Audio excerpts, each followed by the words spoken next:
Okay, so now we look at the setup of the EasyStringer. Here is the racket support. So we have to fix the racket support onto the table with the table clamp, like so. We try and do this nice and firm so it doesn't move, and the racket support can rotate like this.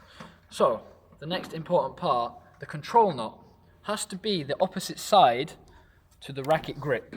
So we can't insert the racket this way around. The grip has to be opposite, like so. So when we have the racket and the racket support in position, we remove the bolts. Yeah. And just to re-emphasize, this racket support is universal, so it can be used for squash, tennis or badminton rackets.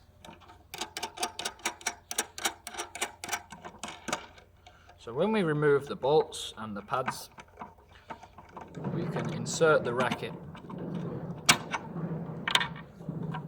remembering that the grip is opposite to the control knot. We make sure that these screws are in the middle of the racket. So we keep both sides central. And just so we can see, the racket isn't resting on the screw.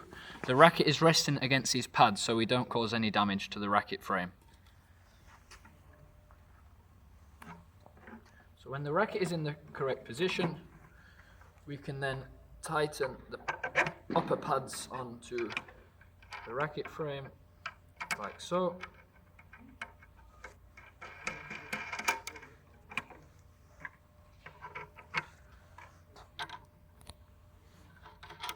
And depending on your racket size, you can also adjust using the control knot.